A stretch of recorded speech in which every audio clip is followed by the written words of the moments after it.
Hidup TV mempersembahkan Oase Rohani Katolik yang dibawakan oleh para imam Keuskupan Agung Jakarta. Selamat menyaksikan.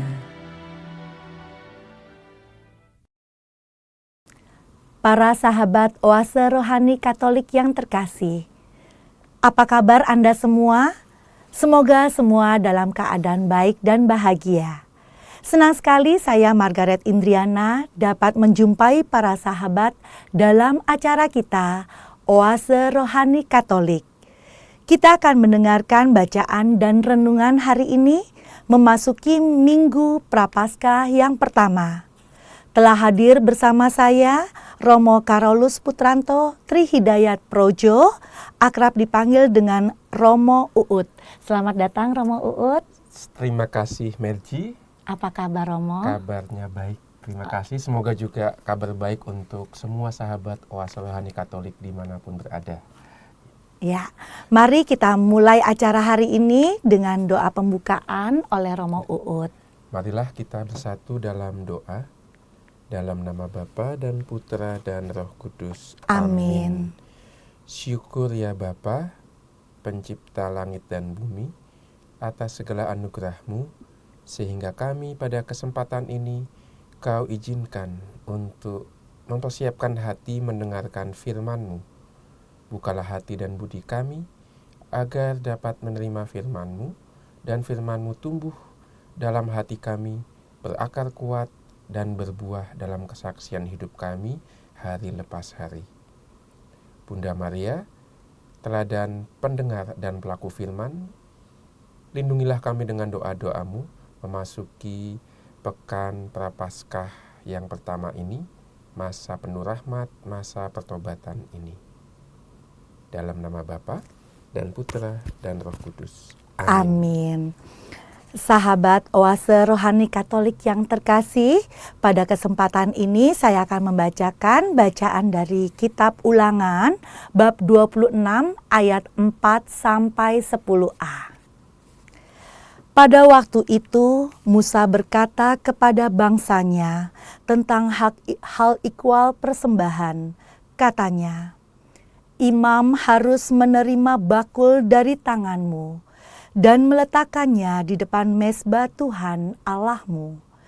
Kemudian engkau harus menyatakan di hadapan Tuhan Allahmu begini, Bapakku dahulu seorang Aram, seorang pengembara. Ia pergi ke Mesir dengan sedikit orang saja dan tinggal di sana sebagai orang asing. Tetapi di sana ia menjadi suatu bangsa yang besar, kuat dan banyak jumlahnya. Ketika orang Mesir menganiaya dan menindas kami dan menyuruh kami melakukan pekerjaan yang berat, maka kami berseru kepada Tuhan, Allah nenek moyang kami. Lalu Tuhan mendengarkan suara kami. Ia memerhatikan kesengsaraan, kesukaran, dan penindasan terhadap kami. Lalu dengan tangan yang kuat dan lengan yang teracung, dengan kedahsyatan yang besar dan dengan tanda serta mukjizat-mukjizat Tuhan, membawa kami keluar dari Mesir. Ia membawa kami ke tempat ini dan memberikan kepada kami negeri ini, suatu negeri yang berlimpah-limpah susu dan madunya. Oleh sebab itu, di sini aku membawa hasil pertama dari bumi yang telah Kau berikan kepadaku, ya Tuhan. Demikianlah sabda Tuhan. Syukur kepada Allah. Para sahabat Oase Rohani Katolik yang terkasih, marilah kita tanggapi dengan Mazmur tanggapan. Ya Tuhan, lindungi kami di dalam kesesakan.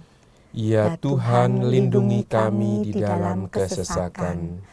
Orang yang duduk dalam lindungan yang maha tinggi dan bermalam dalam naungan yang maha kuasa akan berkata kepada Tuhan, Tuhanlah tempat perlindungan dan kubu pertahananku, Allahku yang kupercayai. Ya Tuhan, lindungi kami di dalam kesesakan. Malapetaka tidak akan menimpa kamu, dan tulah tidak akan mendekat kepada kemahmu, sebab malaikat-malaikat akan diperintahkannya untuk menjaga engkau di segala jalanmu. Ya Tuhan, lindungi kami di dalam kesesakan. Mereka akan menatang engkau di atas tangannya, supaya kakimu jangan terantuk pada batu. Singa dan ular tedung akan kau langkahi, anak singa dan ular naga akan kau injak. Ya Tuhan, lindungi kami di dalam kesesakan. Sungguh, hatinya melekat kepadaku, maka aku akan meluputkannya. Aku akan membentenginya, sebab ia mengenal namaku. Bila ia berseru kepadaku, aku akan menjawab. Aku akan menyertai dia dalam kesesakan. Aku akan meluputkan dia dan memuliakannya. Ya Tuhan, lindungi kami di dalam kesesakan. Mari kita lanjutkan dengan bacaan kedua. Bacaan dari surat Rasul Paulus kepada jemaat di Roma, bab 10 ayat 8 sampai 13. Saudara-saudara, inilah yang dikatakan kitab suci. Firman itu dekat padamu, yakni di dalam mulut dan di dalam hatimu. Itulah firman iman yang kami beritakan. Sebab jika kamu mengaku dengan mulutmu bahwa Yesus adalah Tuhan, dan percaya dalam hati bahwa Allah telah membangkitkan Dia dari antara orang mati, maka kamu akan diselamatkan. Karena dengan hati orang percaya dan dibenarkan, dan dengan mulutnya orang mengaku dan diselamatkan. Karena kitab suci berkata, barang siapa percaya kepada Dia tidak akan dipermalukan. Sebab tidak ada perbedaan antara orang Yahudi dan orang Yunani. Karena Allah yang satu itu adalah Tuhan semua orang, dan Dia kaya bagi semua orang yang berseru kepadanya. Sebab barang siapa berseru kepada nama Tuhan, ia akan diselamatkan. Demikianlah sabda Tuhan. Syukur kepada Allah. Sahabat Oase Rohani Katolik yang terkasih, mari kita siapkan hati untuk bacaan Injil. Terpujilah Kristus Tuhan, Sang Raja kemuliaan kekal. Terpujilah Kristus Tuhan, Sang Raja kemuliaan kekal. Manusia hidup bukan dari roti saja, sabda Tuhan, tetapi dari setiap firman yang keluar dari mulut Allah. Terpujilah Kristus Tuhan, Sang Raja kemuliaan kekal. Tuhan sertamu dan sertamu juga. Inilah Injil Yesus Kristus menurut Lukas. Dimuliakanlah Tuhan.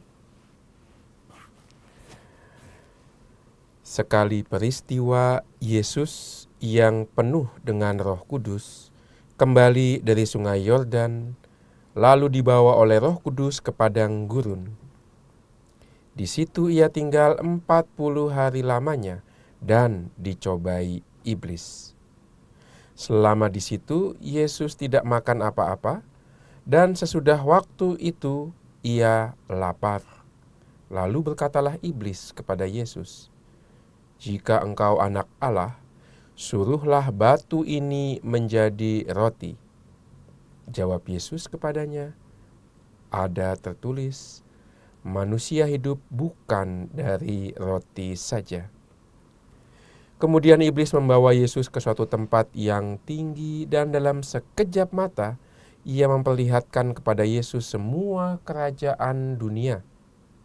Kata iblis kepadanya, "Segala kuasa itu serta kemuliaannya akan kuberikan kepadamu, sebab semuanya itu telah diserahkan kepadaku, dan aku akan memberikannya kepada siapa saja yang ku kehendaki.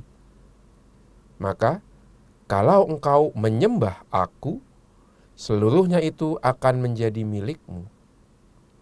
Tetapi Yesus berkata kepadanya, ada tertulis, engkau harus menyembah Tuhan Allahmu, dan hanya kepada Dia sajalah engkau harus berbakti. Kemudian iblis membawa Yesus ke Yerusalem dan menempatkan Dia di bubungan bait Allah, lalu berkata kepadanya, jika engkau anak Allah, jatuhkanlah dirimu dari sini ke bawah. Sebab ada tertulis mengenai engkau, Allah akan memerintahkan malaikat-malaikatnya untuk melindungi engkau, dan mereka akan menatang engkau di atas tangannya, supaya kakimu jangan terantuk pada batu. Yesus menjawab, katanya, ada firman, jangan engkau mencobai Tuhan Allahmu. Sesudah mengakhiri semua pencobaan itu, iblis mundur dari Yesus dan menunggu waktu yang baik. Demikianlah Injil Tuhan. Terpujilah Kristus. Para sahabat Oase Rohani Katolik yang terkasih, marilah kita dengarkan renungan yang akan dibawakan oleh Romo Uut. Romo, dari 3 bacaan tadi, inspirasi apa yang ingin Romo sampaikan? Ya, kita memasuki Minggu Prapaskah yang pertama, maka bacaan-bacaan hari ini itu memberikan kita bekal rohani untuk memasuki masa penuh rahmat ini. Maka bacaan-bacaannya juga mengingatkan kita tentang pertama-tama apa yang sudah Allah buat dalam hidup kita. Dan itu ternyata menambah, mengubah, dan menyempurnakan identitas kita. Karena nanti di malam Paskah kita akan diteguhkan kembali janji baptis kita. Nah, maka selama Minggu Prapaskah ini kita akan dituntun oleh gereja melalui liturgi untuk menyadari siapakah kita, yaitu anak-anak Allah berkat pembaptisan yang kita terima. Maka inspirasi hari ini sungguh tepat karena kita memasuki masa Prapaskah, mengikuti perjalanan bangsa Israel di padang gurun, dan kemudian mengikuti Yesus sendiri yang meneguhkan perutusannya di padang gurun. Jadi pas mengawali Minggu Prapaskah yang pertama ini dengan satu sisi perjalanan bangsa Israel, sisi lain perjalanan rohani Yesus yang dicobai di padang gurun, dan kita menyiapkan diri juga untuk mengalami pemurnian selama masa Prapaskah ini, sehingga malam Paskah nanti bisa lebih semangat untuk merayakan Paskah, di mana kita memperbaharui janji baptis kita. Baik. Kurang lebih seperti itu rangkuman untuk bacaan-bacaan liturgi pada Minggu Prapaskah pertama ini. Baik, ya. Romo, tadi Romo katakan pemurnian ya Romo. Betul. Ya. Nah, lalu tindakan konkret apa yang bisa kami lakukan sebagai manusia untuk menuju ke arah itu Romo? Iya, itu dia. Maka mengapa butuh pemurnian? Ini kan di setiap budaya, setiap agama itu kita selalu butuh waktu tertentu untuk mengambil jarak dari rutinitas, memberi waktu lebih banyak untuk hal-hal yang rohani, untuk hal-hal yang lebih berkenaan sama makna hidup dan panggilan hidup kita. Dan masa-masa itulah yang kemudian disebut masa-masa pemurnian, supaya yang paling penting dalam hidup kita itu kelihatan lagi gitu loh. Kerap kali kan dalam rutinitas karena kerja, karena tugas ini itu, kesibukan ini itu, belum karena ada konflik dan masalah pribadi dan seterusnya, kita lupa yang paling penting itu apa. Maka masa Prapaskah ini bisa kita maknai sebagai masa di mana kita kembali melihat hidup kita dan menemukan bersama gereja mana yang paling penting dalam hidup kita, yaitu jelas identitas yang sudah Tuhan berikan, yaitu kita adalah anak-anak Allah, sehingga nanti kita tetap punya tujuan. Bagaimana caranya Romo? Ya caranya banyak yang bisa kita buat, terutama gereja mengajarkan selama masa Prapaskah ini adalah tekun mendengarkan, membaca dan merenungkan sabda Allah, dan juga lebih tekun lagi dalam ikut perayaan sakramen-sakramen. Maka selalu doa dengan pusat firman Tuhan, dan itu tentu kita lakukan bersama dalam komunitas, baik komunitas keluarga, komunitas lingkungan, maupun yang lebih besar komunitas gereja. Nah, itu cara sederhana yang bisa kita buat untuk memurnikan, sehingga yang paling penting dalam hidup kita itu menonjol, bisa kelihatan lagi.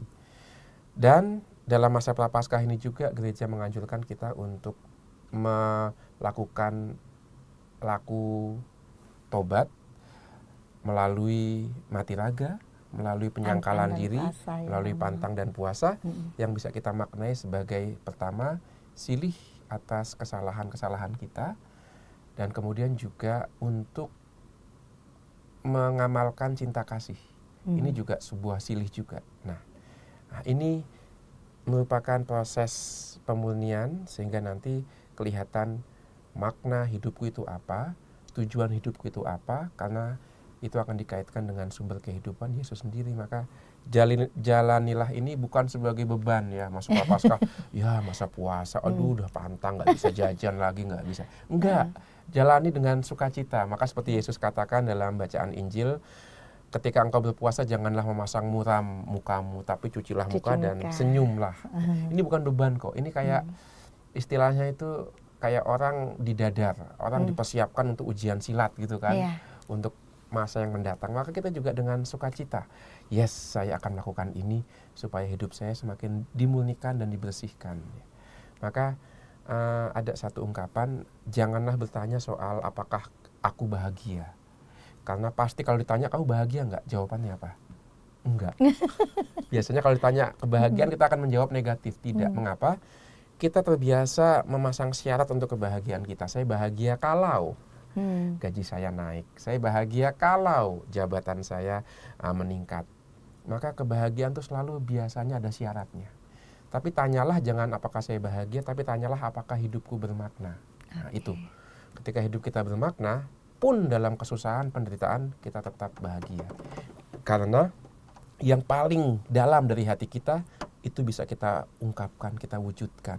Panggilan hidup kita bisa kita nyatakan. Itulah yang membuat hidup kita bermakna. Nah, maka masa Prapaskah ini adalah kembali menggali apa sih makna hidupku. Itu yang diajarkan dalam bacaan pertama sebenarnya hari ini ya, dari kitab Ulangan.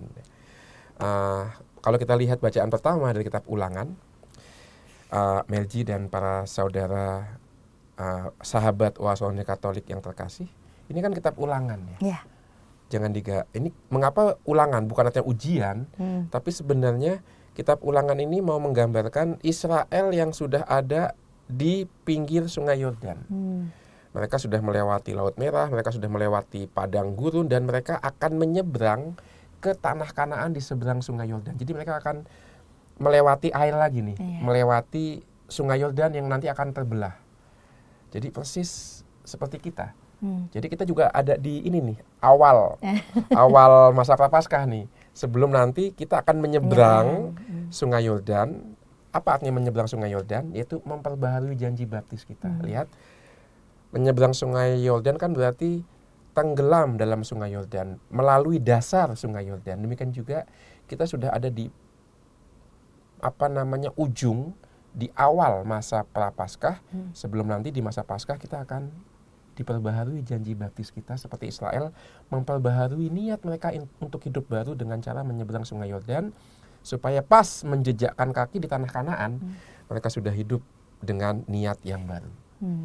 Demikian juga kita mengawali masa Prapaskah dengan mendengarkan kisah bangsa Israel ini. Kita pun siap untuk menyeberang dalam tanda kutip Sungai Yordan kita, yaitu memperbaharui janji baptis kita, sehingga setelah masa Prapaskah selesai dan memasuki masa Paskah, kita hidup secara baru kembali. Nah, itu gambarannya kurang lebih seperti itu. Dalam kitab Ulangan, bangsa Israel dipimpin Musa sudah ada di penghujung peziarahan mereka, siap menyeberangi Sungai Yordan masuk ke tanah Kanaan. Apa yang dibuat Musa ketika bangsa Israel sudah sampai pada penghujung peziarahan mereka sebelum masuk ke tanah Kanaan melalui Sungai Yordan? Yang dibuat Musa adalah mengingat semua yang sudah mereka alami. Mengingat kembali hukum-hukum, aturan-aturan yang sudah mereka terima. Dan maka kalau kita lihat di kitab Ulangan kan ada versi lain dari 10 perintah Allah. Jadi 10 perintah Allah tidak hanya ditemukan dalam kitab Ulangan, dalam kitab Keluaran, tapi juga ada di kitab Ulangan. Karena Musa mau mengulang kembali apa yang sudah Allah berikan di padang gurun. Di sini apa yang Musa buat?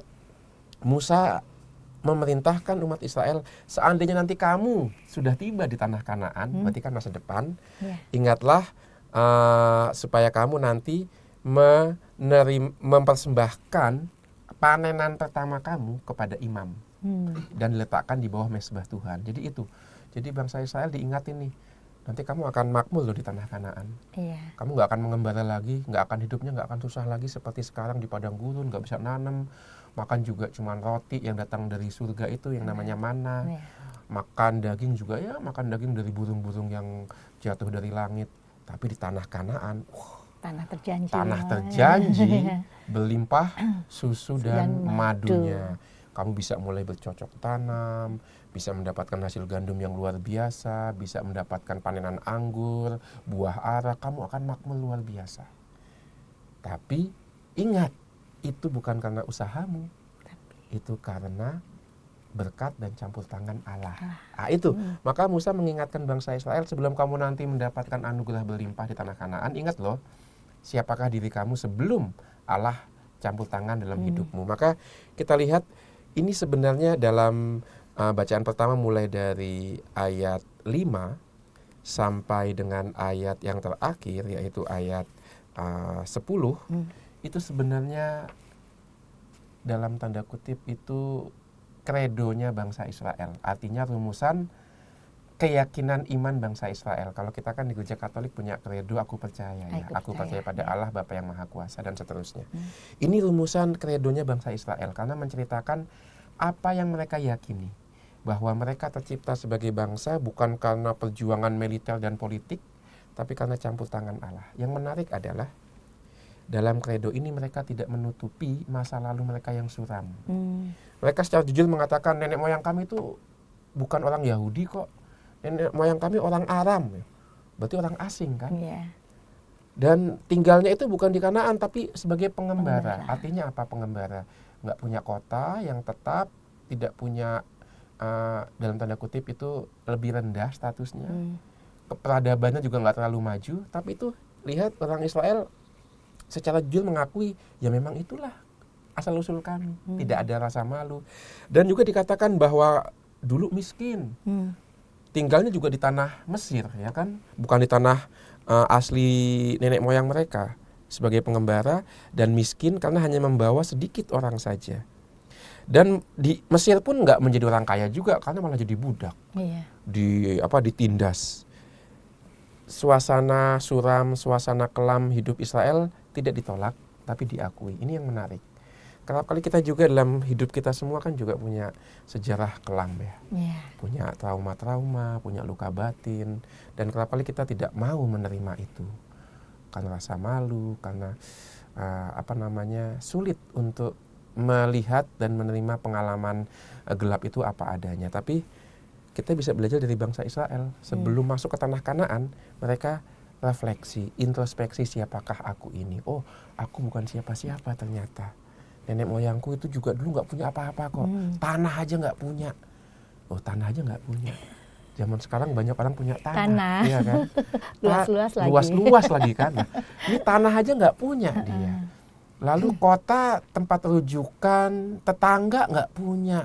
Punyanya malah ini penindas, penjajah. Nah itu, lihat mereka mengakui masa kelam mereka. Karena apa? Karena yakin itu bukan semuanya.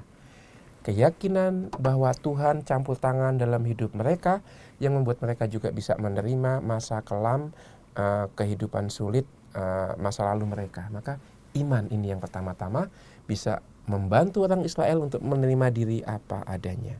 Maka menarik ketika dikatakan, maka kami berseru kepada Tuhan Allah nenek moyang kami.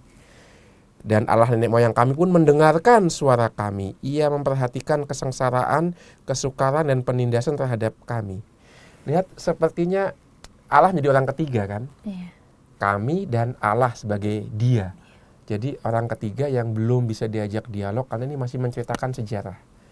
Dan yang menarik adalah di sini Allah diyakini sebagai Allah nenek moyang. Artinya Allah yang mengikuti sejarahnya bangsa Israel dan yang mendengarkan keluh kesah mereka. Yang menarik adalah setelah Allah itu diceritakan sebagai orang ketiga, yaitu Dia, tapi begitu sampai pada bagian akhir dikatakan 10a, oleh sebab itu di sini aku membawa hasil pertama dari bumi yang telah kau berikan kepadaku. Dari Dia sekarang Allah menjadi kau, menjadi orang kedua yang diajak bicara. Itu menarik. Ujung dari semua refleksi, ujung dari semua introspeksi kita itu bukan supaya kita menjadi lebih hebat, kita bisa mengenal diri kita lebih baik lalu selesai, enggak.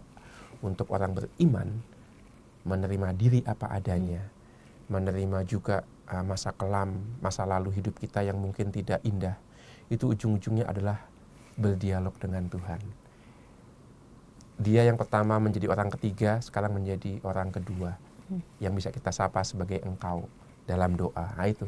Maka setiap refleksi, setiap introspeksi dalam diri kita ujung-ujungnya harus ke dalam sebuah doa, ke dalam sebuah perbincangan kita dengan Tuhan. Maka ini sebuah cara yang bagus memulai masa puasa, melihat masa lalu hidup kita masing-masing, sejarah kita masing-masing, untuk kemudian diletakkan di bawah belas kasih Tuhan dan kita jadikan sebagai bahan doa. Itu awalilah masa Prapaskah ini, di Minggu Prapaskah yang pertama ini dengan melakukan itu. Siapakah aku, kok aku dilahirkan ke dunia dari keluarga seperti ini, mengapa ya? Itu entah menyenangkan entah tidak, ungkapkan itu, kemudian bawalah dalam doa. Saya rasa ini salah satu cara yang indah, yang pas untuk memulai masa Prapaskah ini, melihat sejarah hidup kita sebagai sejarah campur tangan Allah dalam hidup kita pribadi maupun dalam hidup keluarga dan gereja kita.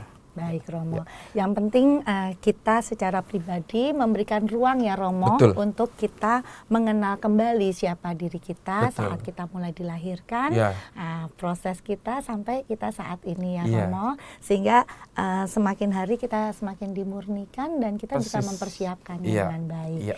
Itu dia. Baik Romo, permenungan untuk kitab Ulangan ini sungguh menarik dan itu bisa kita terapkan dalam kehidupan kita Romo, di mana Musa mengajarkan kita untuk mempercayai Tuhan, bersyukur kepadanya. Karena kerap kali ketika kita susah kita berseru kepada Tuhan, ketika kita senang kita lupa sama Tuhan, kadang-kadang lupa. Maka Musa ngingetin, tanah Kanaan, subur sekali loh itu, kamu akan sejahtera di sana. Maka sebelum kamu tinggal di sana, yuk kita lihat pengalaman hidup kamu tuh kayak gimana sih ya. Kamu tidak bisa bertahan sampai sekarang kalau bukan karena campur tangan Tuhan. Maka diingatkan oleh Musa untuk tidak melupakan Allah ketika kita sudah mapan, sudah sejahtera, sudah masuk zona nyaman. Yang menarik adalah bangsa Israel pun ketika sudah hidup nyaman, tenang di dalam tanah Kanaan, memiliki ibu kota namanya Yerusalem, mereka selalu mengingat siapakah jati diri mereka dengan cara mengucapkan kredo ini, yaitu nenek moyang kami dulu dari Aram, dia seorang pengembara, tidak memiliki tanah, tinggal tanah Mesir, ditindas dan kami itu selalu diingatkan. Setiap kali mereka merayakan Paskah, selalu kredo ini, kisah sejarah nenek moyang ini selalu diulangi lagi. Untuk mengingatkan mereka bahwa mereka bukan siapa-siapa tanpa Allah. Baik Romo, ya para sahabat Oase Rohani Katolik yang terkasih, demikianlah inspirasi untuk sesi pertama ini dan kita jeda sejenak untuk kita lanjutkan kepada sesi yang kedua. Jangan kemana-mana. Terima kasih.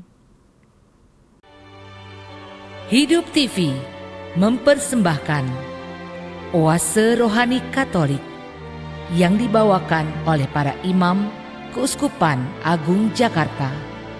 Selamat menyaksikan. Para sahabat Oase Rohani Katolik yang terkasih, masih bersama kami dalam acara Oase Rohani Katolik edisi hari ini, ditemani dengan Romo Uut dan Margaret Indriana. Bagi Anda yang ingin menyampaikan pertanyaan, dapat mengirimkannya ke alamat email orkkaj@yahoo.com. Saya ulangi, orkkaj@yahoo.com. Atau melalui handphone 0882 901 90900, 0882 901 90900. Romo Uut, mungkin ada pemirsa yang baru bergabung di sesi kedua ini. Ada baiknya Romo menyimpulkan apa yang sudah kita bahas di sesi pertama, Romo. Iya, 3 butir penting ya yang untuk mengingatkan kita akan sesi pertama. Yang pertama, kitab Ulangan mengisahkan bangsa Israel di penghujung pengembaraan mereka 40 tahun di padang gurun. Bersiap-siap menyeberangi sungai Yordan masuk ke tanah Kanaan. Dan disitulah Musa mengingatkan kembali bangsa Israel akan semua yang telah dibuat Allah dan apa yang harus mereka buat nanti ketika sudah tiba di tanah Kanaan. Yang kedua, dalam bacaan ini juga kita mendengarkan kredo bangsa Israel tentang siapakah dirinya dan siapakah Allah. Diri mereka adalah dari bangsa pengembara, nggak punya modal sama sekali, sampai kemudian menjadi bangsa yang besar karena apa? Campur tangan Allah dalam hidup mereka. Dan yang ketiga, sebuah undangan bagi kita yang mendengarkan firman itu pada hari ini untuk memulai masa Prapaskah juga dengan melakukan introspeksi yang sama. Melihat sejarah hidup kita masing-masing, memaknai sejarah kita sebagai campur tangan Allah dalam hidup kita. Dengan demikian, entah yang disebut peristiwa buruk atau peristiwa baik dalam masa lalu kita tetap punya makna karena kita mau melihat kehendak Allah di sana. Dan kemudian makin lama hidup kita pun makin dimurnikan dengan cara seperti itu. Nah, itu yang sudah kita bahas tadi di sesi pertama. Baik, Romo Uut. Ya, Romo Uut, mari kita lanjutkan perbincangan rohani kita. Untuk sesi kedua ini, pesan-pesan moral ataupun inspirasi apa yang ingin Romo sampaikan? Ya, terutama dari bacaan kedua, ini menarik sekali. Karena apa? Karena tidak bisa ternyata kita itu mengenal Allah secara langsung, selalu memakai perantara. Nah, itulah cara Allah seperti itu. Saya punya ungkapan, saya mau mencari Tuhan, tidak ketemu Tuhan, ketemunya agama. Tidak menemukan Tuhan langsung, tapi ternyata saya berjumpa dengan agama, dengan kitab suci, dengan orang-orang yang percaya sama Tuhan, dengan upacara-upacara, dengan macam-macam alat yang dipakai untuk upacara. Ya, itulah cara Tuhan untuk hadir sekarang ini. Karena apa? Karena kalau dia langsung ketemu dengan kita, wah, kita pasti akan terkejut ya, bahkan mati ya. Karena kan seperti Nabi Yesaya ketika bertatapan langsung dengan Tuhan, Nabi Yesaya mengatakan, siapakah aku ini melihat Tuhan, aku pasti mati. Karena nggak mungkin kita melihat langsung Tuhan, karena secara hakikat kita tuh hanya ciptaan. Wah, ketemu Sang Pencipta itu luar biasa, nggak mungkin. Itu sebabnya maka Allah menjadi manusia, supaya kita bisa berjumpa dengan Dia dan tidak takut mati. Karena Allah yang menjumpai kita dalam bentuk manusia. Mengapa itu saya hubungkan dengan bacaan yang kedua? Pertama, karena di situ dikatakan, barang siapa mengaku dengan mulutmu bahwa Yesus adalah Tuhan dan percaya dalam hati bahwa Allah telah membangkitkan Dia, maka kamu diselamatkan. Jadi nggak cukup dengan hati ternyata. Tapi hati harus punya perwujudannya, punya ungkapannya melalui suara, melalui mulut kita, melalui bahasa yang kita pakai. Dan melalui bahasa itulah Allah pun bisa menyelamatkan. Iya. Romo, kalau tadi dikatakan di sini mulut, dari hati dan mulut. Kenapa nggak dari pikiran, Romo? Nah, itu dia. Kenapa nggak pikiran dan hati? Ya? Karena kan itu dipikirkan kan ya. Nah, kita mendengarkan firman, merenungkan kan dengan pikiran. Kenapa dengan mulut? Nah, ini kekhasan salah satu ciri khas bangsa Israel, tapi juga ada di bangsa dan budaya lain tentunya, tapi bangsa Israel sangat menekankan bahasa. Misalnya, contoh, bagaimana kitab Kejadian menceritakan kisah penciptaan. Allah menciptakan semesta dengan firman-Nya, jadilah terang.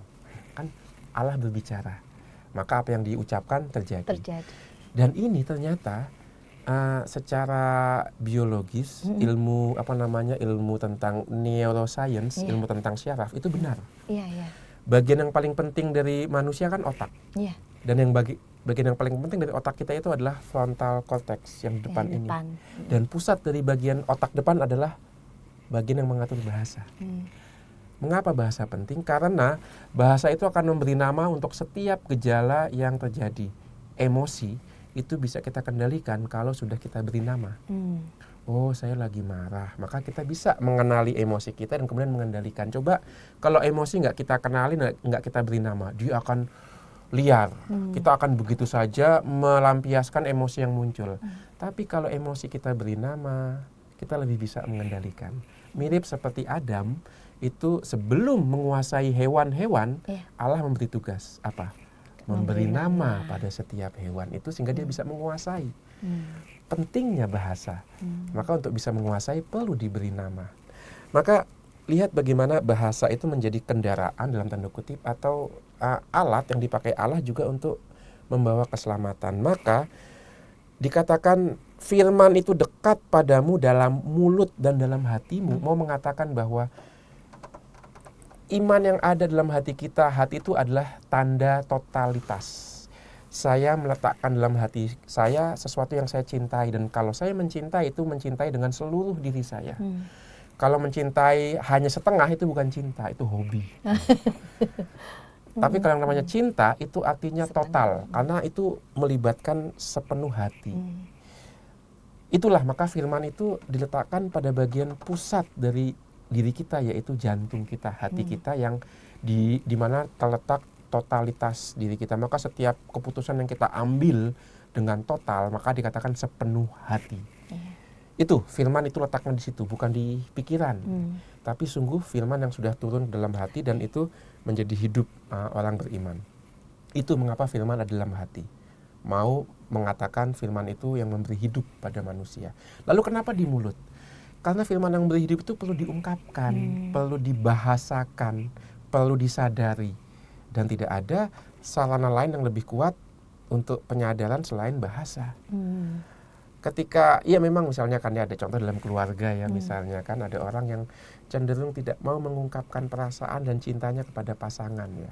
Kerap kali mengungkapkan hanya dengan simbol, dengan bunga, dengan cincin, dengan hadiah, dengan ngajak main ke bioskop, mentraktir ke restoran. Itu rasanya nggak cukup ya. Tetap harus ada bahasa I love you. Harus ada sesuatu yang diungkapkan. Macam-macam simbol bisa dipakai, tapi kalau belum terucap dalam bahasa, itu rasanya kurang.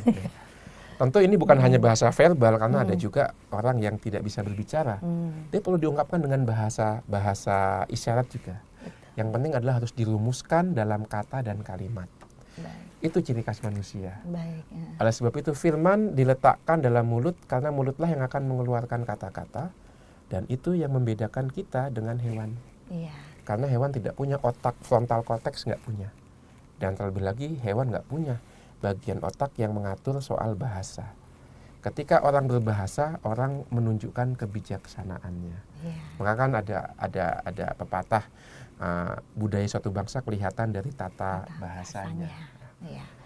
Romo menarik sekali dari apa yang Romo sampaikan. Dengan demikian bahwa sebagai manusia kita yang kita ucapkan harus yang positif ya Romo.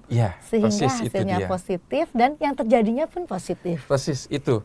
Maka berulang-ulang saya mengambil contoh ini, yaitu ungkapan dari budayaan India, diungkapkan oleh Mahatma Gandhi ketika dia mengatakan hati-hati dengan kata-kata yang kita ucapkan ya.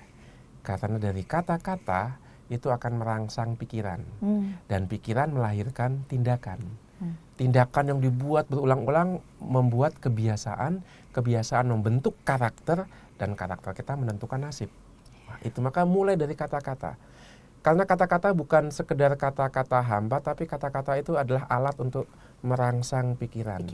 Coba deh kalau ada orang memuji, apa yang terjadi? Kita merasa senang. Lihat kekuatan kata. Kalau kita kemudian dikritik, oke, saya terima, tapi pertama-tama kita merasa nggak enak. Dan membuat luka batin nanti. Dan bisa jadi luka batin kalau disampaikan dengan tidak enak, hanya dengan kata. Loh. Maka betul, kata-kata memang hanya kata, apalah artinya kata, tapi untuk penulis Santo Paulus yang menulis surat kepada umat di Roma, kata itu bisa dijadikan alat untuk membawa kita semakin mengenal dan bahkan memuliakan Allah dengan kata-kata. Maka bijaklah memilih kata-kata. Bukan hanya kata-kata di mulut kita, tapi kata-kata yang keluar dari jempol kita. ketika kita memainkan gadget. Gitu Gadget ya. Hati-hati loh memilih kata Iya. ya, karena kerap kali kita kelihatan garang gitu ya di media sosial. Kita galak gitu, kita tidak berpikir panjang atas apa yang kita ketik dengan jempol kita, efeknya untuk orang lain seperti apa, karena kita nggak ngelihat langsung orang itu. Betul. Maka bangsa Israel, orang Kristen itu sangat hormat dan menghargai bahasa, menghargai kata. Karena apa? Ya, surat kepada umat di Roma mengatakan itu, firman itu dekat dengan mulutmu. Berarti mau menggunakan bahasa yang kita pakai untuk menyelamatkan orang lain dan menyelamatkan kita juga. Dan lebih lagi dalam pembukaan Injil Yohanes kan dikatakan, pada mulanya adalah firman. Firman itu apa? Kata-kata kan. Dan sabda menjadi manusia. Maka ini salah satu pesan yang kita tarik dari bacaan kedua surat Rasul Paulus kepada umat di Roma. Dengan hati orang percaya dan dibenarkan, dan dengan mulutnya orang mengaku dan diselamatkan. Jadi tidak cukup rupanya perbuatan baik. Tidak cukup. Karena perbuatan baik bisa dimaknai macam-macam. Perbuatan baik bisa dimaknai, cari muka. Perbuatan baik, untuk cari pamrih. Tapi perbuatan baik yang berangkat dari hati yang baik dan dimaknai dengan kata-kata penjelasan yang baik, nah, itu baru bisa membawa keselamatan untuk banyak orang. Yesus wafat di salib juga tidak akan punya arti banyak kalau tidak ada Roh Kudus yang menuntun para rasul untuk mewartakan makna salib Yesus itu apa. Maka tidak bisa mengatakan, wah aku nggak perlu berdoa, yang penting berbuat baik. Nggak cukup berbuat baik. Tidak cukup. Karena apa? Karena Allah menyelamatkan kita juga melalui kata-kata. Juga melalui kata-kata yang kita ucapkan dalam doa kita. Itu. Karena kata-kata memberi makan pada pikiran. Dan kita tahu perbuatan baik kita bertahan berapa lama sih kalau hanya dari kekuatan kita. Ya. Tapi kalau kita sandarkan pada kekuatan Allah yang bekerja melalui kata-kata kita dan melalui doa dan pikiran kita, nah itu kita akan punya sumber yang tak terbatas untuk karya amal kasih kita. Ya, baik Romo. Tadi saya tertarik dengan kalimat Romo bahwa kita nggak bisa bertemu dengan Tuhan secara langsung. Betul. Tetapi kita bisa mengenal Tuhan dari orang-orang yang melakukan hal-hal yang baik dan benar. Persis, ya Romo ya. Dan dari situ kita bisa belajar Tuhan mau berkehendak apa sih dalam kehidupan kita. Betul. Ya. Seperti itu ya Romo ya. Ya. Maka itu juga kita mengenal yang namanya sakramen dalam gereja Katolik. Sakramen kan artinya tanda dan sarana yang memang dipilih Allah untuk menghantar kita kepadanya berkat Roh Kudus yang bekerja dalam sakramen itu. Maka betul, kita tidak bisa langsung mengenal Allah, tapi selalu melalui perantaranya, dan perantara yang paling penting adalah manusia. Maka kita juga menjadi sakramen satu sama lain ya. Kalau orang melihat senyum kita, mendengarkan tutur sapa kita yang halus, bisa jadi menjadi alat yang dipakai Allah untuk menghantar orang itu mengalami kasihnya. Ya, itu dia. Ya. Baik Romo. Ya, Romo, kalau kita bicara mengenai Injil Lukas di sini dikatakan beberapa poin Yesus dicobai 3 kali, Romo. Persis itu dia. Kenapa 3 ya Romo? Nggak 7 atau 10? Iya, kenapa 3? Iya. Nah itu dia. Angka 3 ternyata itu angka yang sakral. Di dalam semua budaya, setiap banyak budaya agama itu menggunakan angka 3 ya. Kayak Trisula 3. Trisula, ya kan, Trisula 3. Trimurti 3. Trinitas, Bapa, Putra, Roh Kudus 3. Maka ini angka yang sering diulang-ulang, dan karena sering diulang-ulang dalam kitab suci, kita juga mudah mengerti.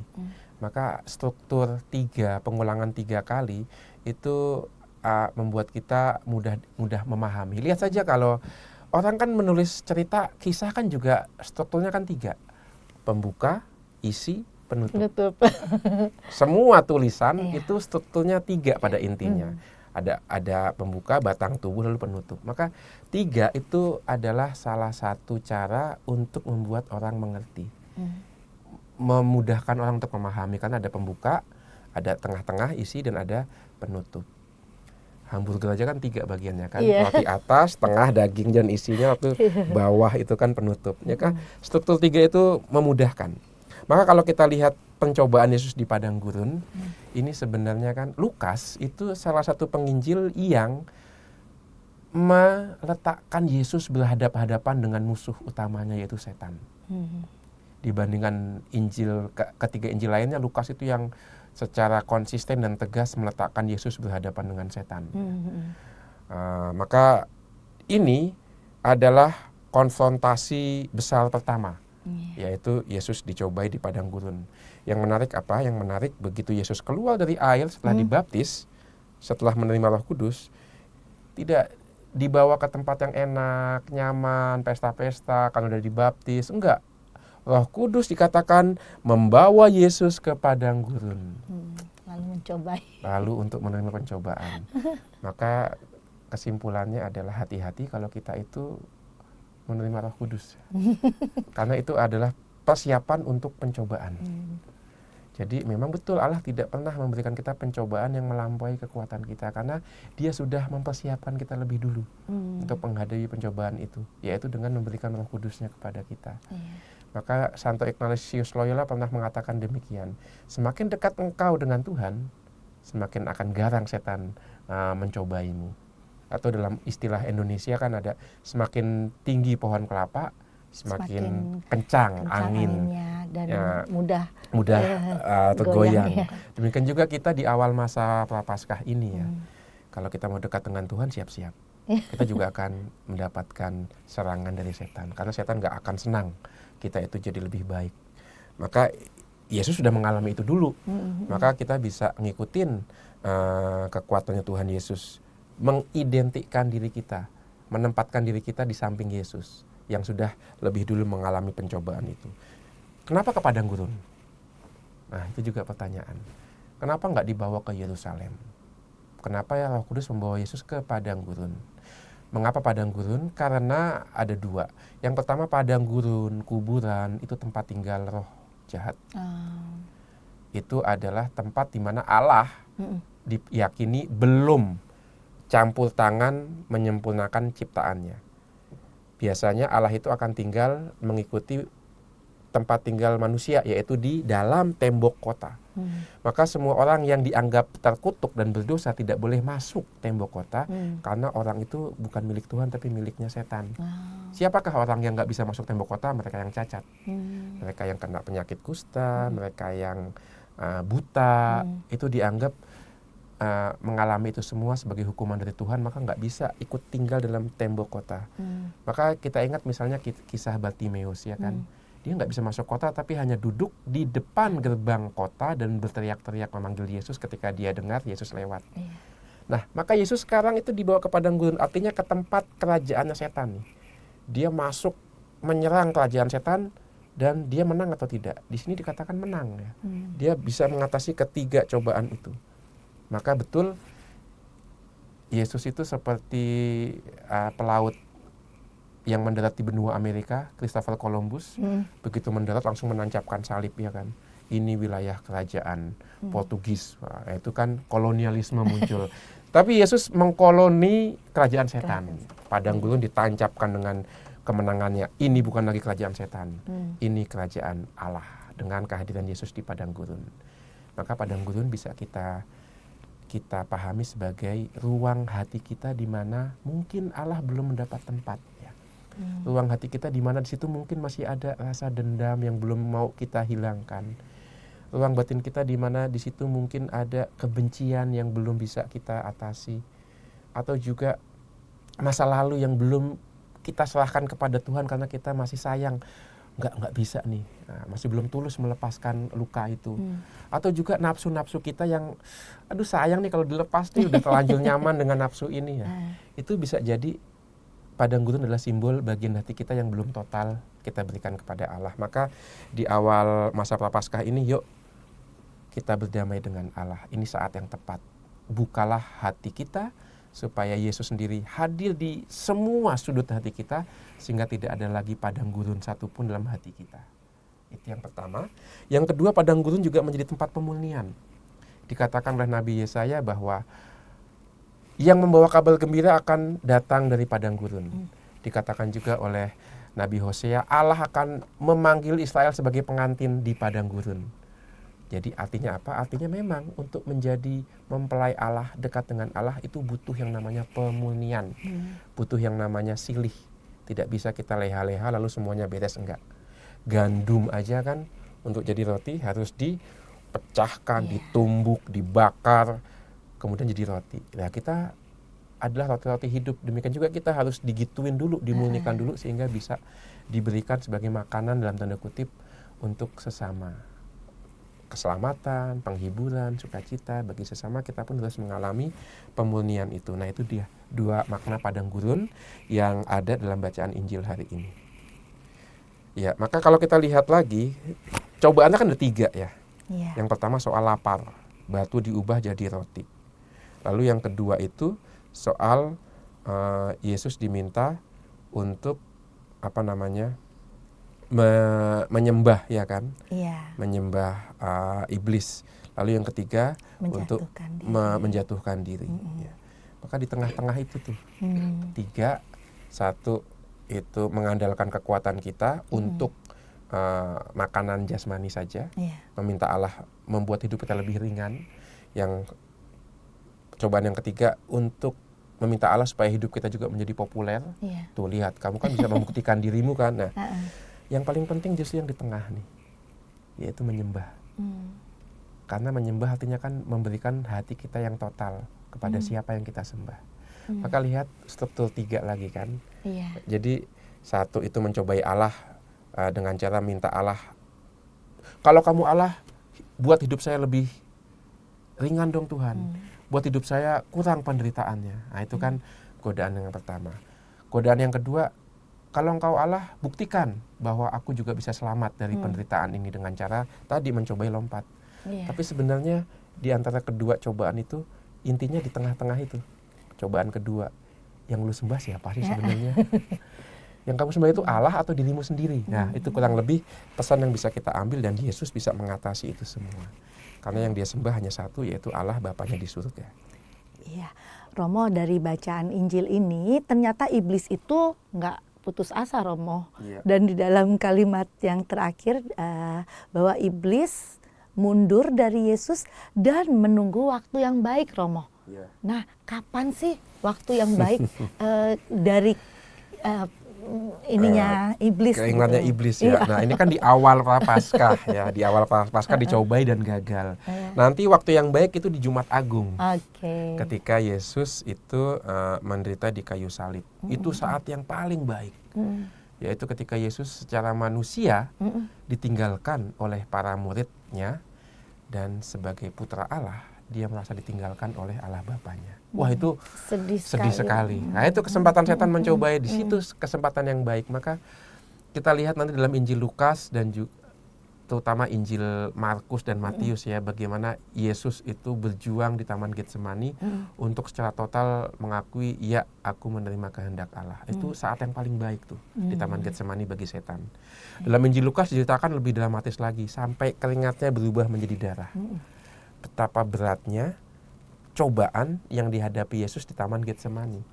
Bahkan diceritakan dalam Injil Yohanes bagaimana Yesus juga dicobai ketika Petrus itu menggunakan pedang untuk melawan mereka yang akan menangkap. Itu kan juga cobaan. Yesus mengatakan, sarungkan pedangmu.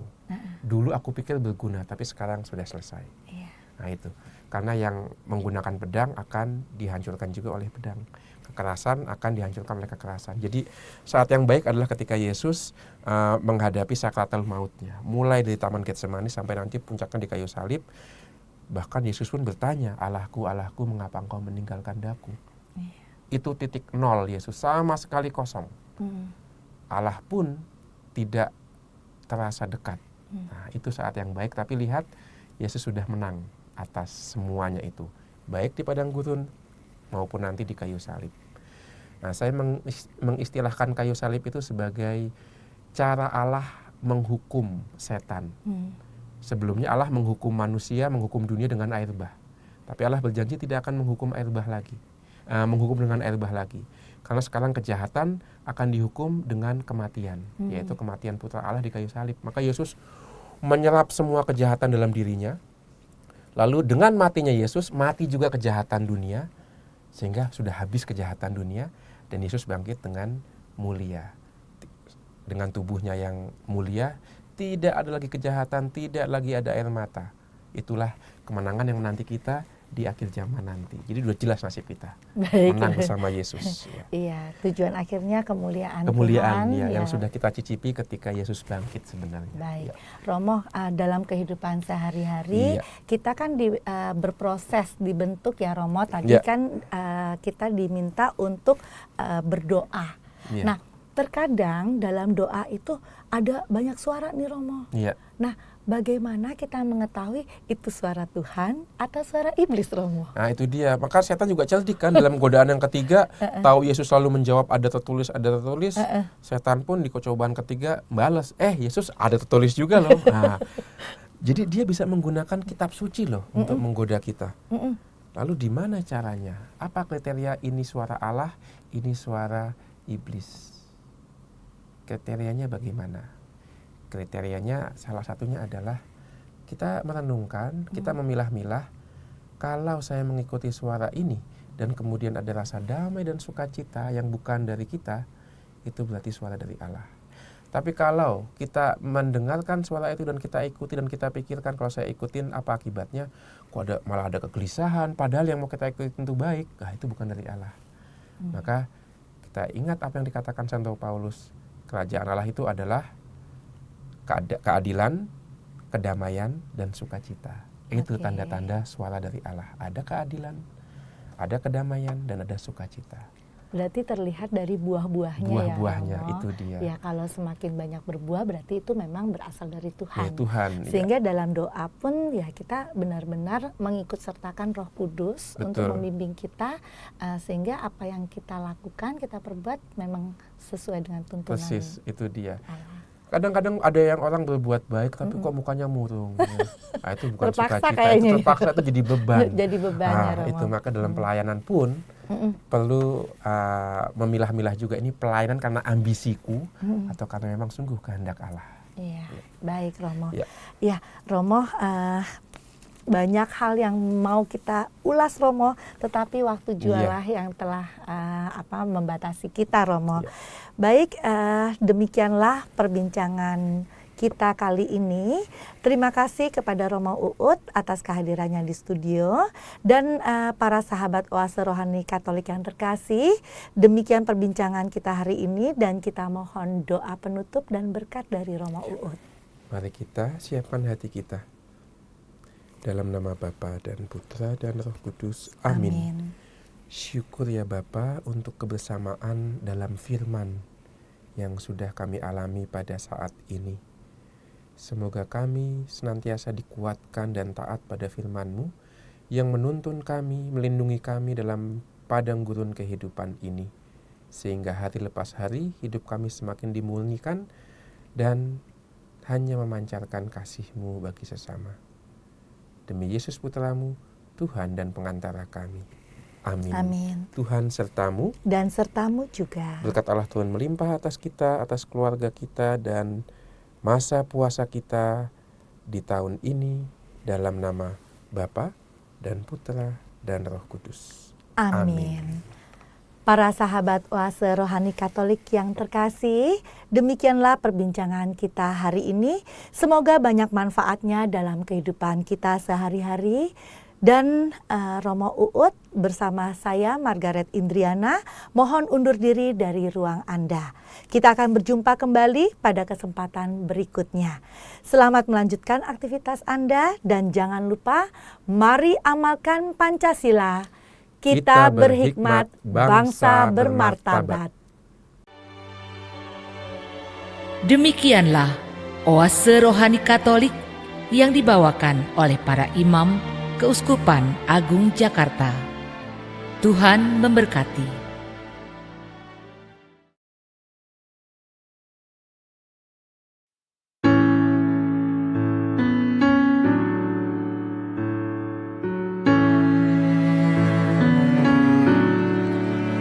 Take me, Lord, into your heart.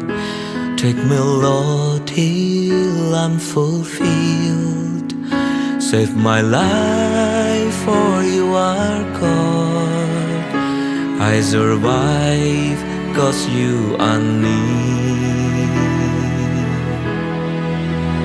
You're the one